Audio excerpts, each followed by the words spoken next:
Goeiemôre, ek is Marius Barnard, natuurlik van Erik Barnard Meubels en Brothers Arms. En julle sal weet dat ek so nou en dan op 'n onderhoud voer met interessante mense. Ek het nou al onderhoud gevoer met 'n paar interessante mense en dit dan ook op ons blaaie geplaas. Maar onlangs het 'n ding gebeur met my wat ek baie oor gewonder het. En dit is dat ek het 'n gesprek gehad op Facebook met 'n bekende jong man wat ook baie probeer doen vir ons volk. En daarin het ons verwys na goed van die boere en Afrikaners. Nou ja, ek het geleer as 'n kind, het ek altyd gepraat as 'n boer. En ek is geleer ek is 'n boer. En die ander ouetjie het gesê, hy praat van Afrikaners. En toe is daar 'n bietjie teenstand ten opsigte van, wat is 'n boer en wat is 'n Afrikaner? Nou, ek het in beginsel het ek al bietjie geweet wat dit behels, maar toe het een persoon het vir my gekontak gesê, hoe kan jy, Marius Barnard, bewys dat jy is 'n boer of 'n Afrikaner? En dit het my baie laat dink. En dit is hoekom ek dit goed gedink het om daai ou te kontak.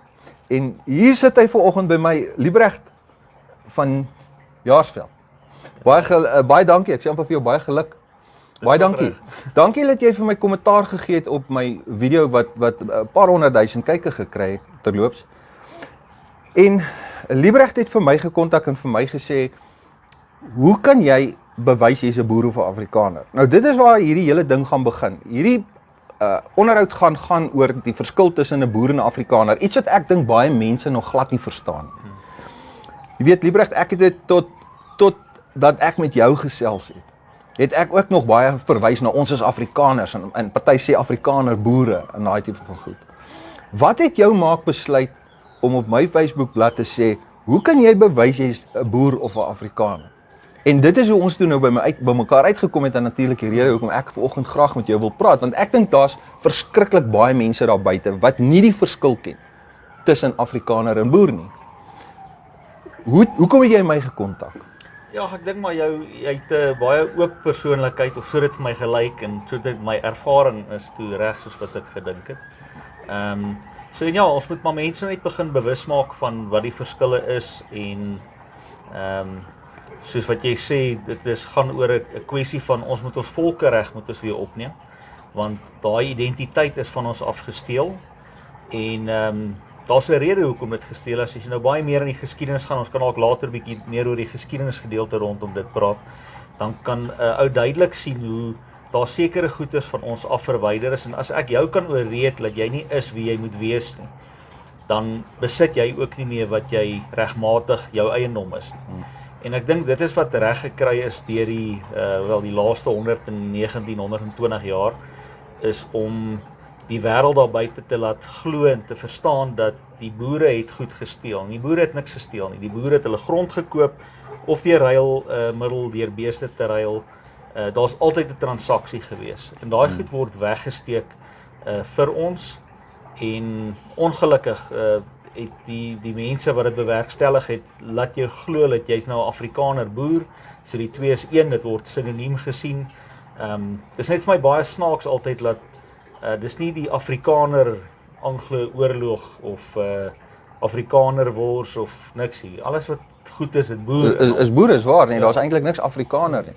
Kyk, ek het nou, nadat ek en jy nou toe lekker gesels het ek agtergekom dat ons is so gebreinspoel eintlik en dat dit eintlik maar onkunde is.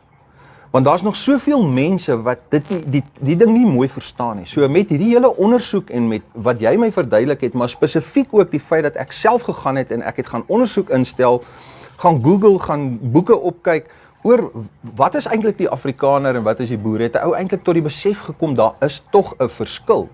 En dit is asof daar vir my weer 'n oplewing is van mense wat sê, maar as dit die geval is, soos wat jy sê dit is, of kom ons moet nou maar die geskiedenis vir jou gee, dan is ek eintlik 'n boer.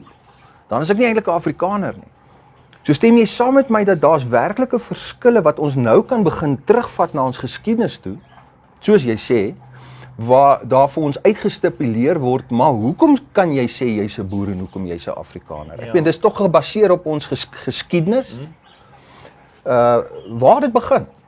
Wel, ek het maar wel, ek is baie soekend, weet, ou moet die goed navorsing kyk wat is gesê En ongelukkig die geskiedenis word geskryf deur die persoon wat die oorlog gewen het.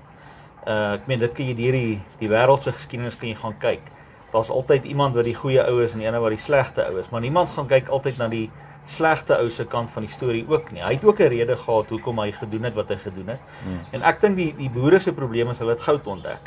En ek weet nie of mense dit weet nie, maar vir die laaste 100 jaar kom die meeste goud uit Suid-Afrika uit. So daar's 'n goeie rede hoekom mense graag wil hê wat ons het nou. Ek dink die boere was nog altyd gewees, hulle wou net alleen gelos word. Los ons net uit. Dit is so, hè? Ek meen, los ons uit, ons wil nie gepla word nie. Ons eie ding doen en ons doen ons goedjies en ons pla niemand nie. Ons is nie kwaad vir iemand nie. Maar die goed bly ons net volg en volg. Nou as jy gaan kyk, die Afrikaners het hoofsaaklik uit die Kaap uitgekom en daar's Afrikaners, ek dink ons Milner het oor die 50,000 Afrikaners gehad onder die wapen wat teen die boereoorlog gemaak het in die Tweede Anglo-Boereoorlog. En dis maar waar die goed begin het. Jy weet, nou kry jy ouens waar die probleem vir my ingekom het is, daar's Afrikaners wat plase gekry het, omdat hulle saam beklei het, en dis boeregrond. Dis nou tydens die rebelleoorlog. Ja, so as jy kyk 1902 volgens die verdrag van vereniging, ek dink is Klousule 7 as ek reg onthou, het ons die reg tot selfbeskikking moes ons behou. En in 1910 met die uniewording het ons dit eintlik dan effektief verloor.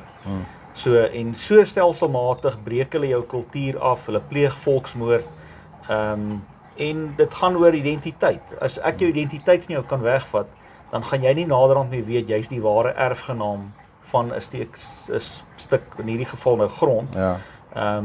En so pleeg jy selfmoord op 'n volk en jy wissel heeltemal uit. En ons sien dit oor die wêreld. Ek dink dit is 'n hele wêreld tendens wat hulle jou identiteit wil afbreek, sodat die wêreld eintlik moet onder een vaandel probeer opereer. Hierdie sogenaamde nuwe wêreldorde waarvan almal praat en die Illuminati. Ja. Ek het altyd gedink hierdie goeters is samensweringsteorieë, maar ek dink daar's soveel deure in miskien met sosiale media wat van die regte kant of van alle kante af inligting begin versprei. Want ons almal weet dat die nuusmedia word beheer deur sekere instansies en mense. So baie van die mense leer nie hierdie waarheid nie, want dit word nie vir hulle vertel nie. Wat ek agtergekom het, Liebrecht, in hierdie hele soeke na die waarheid, is dat my maale is geleer hulle is Afrikaners. Hulle maale en maale en maale, ons voorouers was almal gesê hulle is Afrikaners. En wat ek toe uitgevind het, is dat die Afrikaners was eintlik maar 'n versamelnaam vir die white of Afrikaans sprekende Africans. Een van die soeke wat ek gedoen het in Google sê daar, die definisie van 'n Afrikaner is African, wat later as Afrikaners vertaal is. En is ek reg dat ek sê dat dit is maar deur die Engelse, of was dit deur die Hollanders aan ons toege Ja, dit is altyd seker debatteerbaar, maar die Engelse ding ek het die hele term begin vervolmaak, om ons onder 'n sekere vaandel ingeskryf te kry, om jou identiteit te kan verander, moet hulle sekere goeders. En ek meen, jy kan maar gaan kyk, wie finansier wat? So jy finansier sekere goeders en mense hou daarvan om goeders te kyk. So ek sê nou nie noodwendig dit is sleg nie, maar kom ons vat byvoorbeeld iets soos Afrikaans is groot. So promoveer jy die taal. Jy kry mense wat liedjies skryf, boeke skryf, al daai goed, en so promoveer jy die hele terminologie soos wat jy dit wil hê. Jy finansier basies daai mense in hulle plekke in om voort te gaan, om die goeders te skryf, om die waarheid te verdraai, stelselmatig. Onthou, ons sê nie van dit gebeur vinnig, ons het ewe skielik nie. Dis 'n stelselmatige proses waardeur jy gaan om dit af te breek. En ons is al baie ver. Nou, ons is die derde generasie en ons het nog die reg om ons volkereg terug te eis. Na ons verloor ons kinders dit vir ewig. Ons volkereg menende wat se reg? Jy het die reg tot selfbeskikking, die reg om oor jouself te heers, die reg om deur jou eie mense in 'n hof te staan, om nie geoordeel te word deur iemand wat nie jou kultuur verstaan nie. So jy verwys nou na die volkereg? Ja, volkereg wat die boervolk het. Wat die boervolk het. Nou het ek ook gelees dat daar bestaan eintlik nie so iets soos 'n Afrikanersvolk nie. Ja, daar is nie 'n Afrikanersvolk. Ek kon nêrens kon ek enige inligting kry, enige plek, ten opsigte van 'n Afrikanervolk nie. Dis oom Skalk, as ek nou reg onthou, Lourens, wat gesê het dat, ek dink is in 1886, ek kan verkeerd wees, min of meer, het die Afrikaners hulle reg weggeteken aan die koningin van Engeland. In watter jaar? So, ek dink is 1886 as ek reg onthou. Kan verkeerd wees, maar Maar nou goed, kom ons veronderstel dan nou kom ons begin so 'n bietjie by die begin, Liebrecht, dat die Hollanders het nou hier aangekom, Jan van Riebeeck, en hulle het natuurlik onder die vaandel van die Oos-Indiese Kompanjie, as ek my geskiedenis reg onthou, het hulle hiernatoe gekom om 'n handelshuis te kom stig. En terloops, die mense moet natuurlik weet dat hy was nie die enigste en eerste blanke ou wat hier was nie. Ek meen Vasco da Gama was al in die 1400s het hy al hier verbygekom. So ons weet dat daar was wel blanke persone in Suid-Afrika gewees toe Jan van Riebeeck aankom. So hy het net hierdie handelshuis kom stig natuurlik vir die handelskepe om verby te kom. En weer eens, jy kan my reg help as ek verkeerd is, hy was in opdrag van, is dit die Here 17 maatskappy wat 'n vrymeselaar beweging of 'n ding was. VOC, ja. Wat dit kom doen het. So hulle het natuurlik 'n hele tipe van 'n dogma gevolg toe hulle hierdie besigheid begin het. En daarna het hierdie mense van Europa wat gevlug het van verskeie lande, het hulle hier aangekom omdat hulle die vervolging van Christendom wou vryspring, né? Oor deels meerderheid seker ja, tot 'n mate, maar as jy gaan kyk na die skeepsjoernale, is al 100 jaar voordat Jan van Riebeeck hier was die boere van Burgundia af, was hulle al reeds in die Kaap gevestig gewees. Is dit? So nog voor Jan van Riebeeck? Ja, as jy gaan kyk na die kasteel, die 5-punt kasteel, daar's 'n vierkantige kasteel binne in hom gebou. Nee. Jan van Riebeeck het eenvoudig hulle kasteel boor gebou. Nou as jy 'n handelspos wil oprig, hoekom kom jy met 3 oorlogskepe na 'n plek toe? Ek meen, so hulle het verwag daar gaan teenstand wees. En as jy gaan kyk, hoekom het Bartholomeus Dias het verbygetrek? Hy het nie 'n vlag geplant in die Kaapse punt nie. So daar was klaar mense gewees toe hy daar verby is. Ja, dis So hy het nie die ordentlike ding gedoen en verbygegaan. Maar jy sien, so leer hy nog elke dag. Ek meen, jy weet, 'n mens leer elke dag, maar die ding is, jy kan nie leer as jy nie gaan bietjie soek nie. As jy nie 'n klein bietjie honger is oor die geskiedenis nie, want daar's soveel mense vandag wat sê, ag weet jy wat, dit is nou geskiedenis, dis dinge wat gebeur het. Ek wil net my lewe lei. Maar daar's tog vir my 'n geweldige groot oplewing ten opsigte van die gevoel binne in ons wat begin oorborrel om te sê, maar ek het die behoefte om aan iemand te behoort. Maar aan wie kan ek behoort? Is ek nou 'n Suid-Afrikaner? In my opinie is daar soveel probleme binne die konteks van 'n Suid-Afrikaner. Nie dat ek enige ander groepe haat of minag of disrespekteer as persoon nie, maar dit is vir my in wese 'n probleem. As ek byvoorbeeld kyk na sekere van die lande, hoe trots hulle is met hulle vlae, jy weet die Amerikaners byvoorbeeld in jou, kom ons noem dit maar meer konservatiewe stede, ons hang hy vlaggies daar buitekant, jy weet, hulle is so trots om I'm an American. Patriotisme. En jy kry dit nie hier nie. Ek weet nie van enige plek behalwe hier en daar 'n ambassade waar daar nou 'n vlag hang of 'n ding nie, en selfs dan ook, jy weet, as ons Ja, kyk, kultuurgewys dink ek is dit 'n ding wat ons maar weer moet bou en optel, maar dit is so maklik om dit af te breek en is moeilik om dit weer te vestig. ja. En ongelukkig ons word blootgestel aan baie goed, almal weet die TV's aan wie behoort dit, die flieks, al die goeters, dit word nie deur ons bestuur nie. So niks word deur ons gedryf in daai opsig nie. Dis seker ons eie slegheid dan. Daaraan moet ons sekerlik 'n bietjie begin werk en iets doen daaraan. Want dit is die middele wat hulle gebruik om toegang te kry na ons kinders en om hulle af te breek. En dit was nog af te altyd so, kraak. né? Ja, dit is Ek meen hulle gebruik dit om 'n ou te kondisioneer. Om bietjie terug te kom na die gesprek toe rondom die boere en die Afrikaner, want dit is wat eintlik die gesprek tussen my en jou te veroorsaak het, is, nou goed, ek het toe gaan oplees dat daar toe nou natuurlik 'n klomp van die mense van na Jan van Riebeeck ook hier aangekom het. Frans hier genote en seker maar 'n klomp ander Nederlanders en Belge of waar hulle ook al vandaan gekom het. En hulle moes toe vir iets soos 90 maande moes hulle so slawe werk om hulle vryheid te kry. Nou dit het my baie verbaas, want die goed wat ek gelees het sê dat hulle is erger behandel as wat die plaaslike mense en inboorlinge in die Kaap behandel was onder hierdie Jan van Riebeeck se VOC. En na 90 maande is dit toe hulle eers vryburgers genoem was. Dit kan vir my Ja, dit is, kyk, die geskiedenis is altyd moeilik om presies vas te pen. Ek dink ons almal bly leer. Daar's altyd iemand wat iets meer weet as wat jy weet.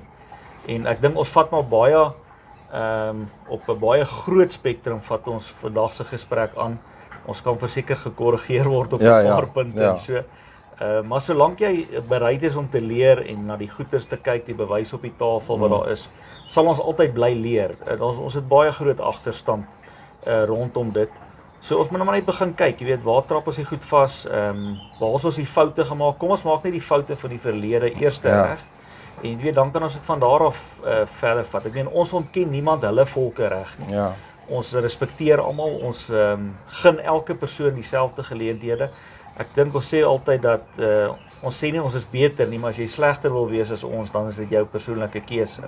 So, en dis goed en wel, as jy tevrede is met wat jy het, dan is dit reg, maar ek is nie altyd tevrede om daar te wees nie. So, dit is in ons DNA om te streef na verbetering, om beter te doen as die vorige geslag, om op te bou, nie om af te breek nie. Dit is wie ons nog altyd was. Weet ons wat ons self assosieer nou dat ek weet wie ek is en waar ek vandaan kom as 'n boer. Dis interessant dat hulle het op 'n stadium met Limtou Steve Hofmeyer ook 'n onderhoud gehad. Ek kan net nie onthou wat 'n program dit was nie. En hulle het vir hom die vraag gevra. Dis is een of ander TV-program gewees waar hulle sulke vinnige vrae gegooi het en toe vra hulle vir Steve, wat is jy nou, braaivleisman of dit man, jy weet, en is jy 'n jagter of is jy 'n seeou en is jy 'n boer of jy 'n Afrikaner? Hy het so 'n paar oomblikke gedink, toe sê hy ook hy's 'n boer. Nou, die belangrike ding vir my is tog dat 'n mens moet die geskiedenis verstaan, of ten minste daarvan bewus wees. En soos ek gesê, dit is eintlik uit onkunde uit, dat ons almal nie regtig weet waar ons onsself kan bevind nie. En hier het 'n ding ontstaan wat ons noem emansipasie, wat ek nog nooit in my lewe van gehoor het tot voor ek met jou gepraat het 'n paar maande gelede nie. En ons gaan nou 'n paar opnames maak vir julle wat spesifiek handel oor hierdie emansipasie. Nou in kort behels dit om jou los te maak van iets, en in die geval om jou los te maak van die statutêre RSA regering, om nie onder hulle wette te val nie, sodat ons as 'n boervolk, mense wat ware boere is, werklik kan vorentoe gaan. En ek wil vir julle vra om die klompie video's te volg. Ons sal dit so nie te lank maak per video nie, maar dat julle daarna sal kyk, sodat ek en Liebrecht hierdie ding in diepte kan bespreek. Ek het 'n paar ander gaste ook hierso vandag, wat ons ook so bietjie mee gaan gesels. Elkeen het so 'n stukkie wat hy gaan inbring om by te dra tot hierdie gesprek, want ek vind dit geweldig interessant, en ek dink dit is iets wat elke persoon wat homself assosieer met die blankedom en die behoefte het om as deel van 'n volk weer te kan oplewe en te groepeer, om dit te bespreek en om dit onder die mense se aandag te bring. So Liebrecht, baie dankie vir hierdie gesprek. Ons gaan nou eers 'n koppie koffie drink en dan gesels ons binne 'n volgende gesprek weer. Kyk gerus uit vir ons deel 2.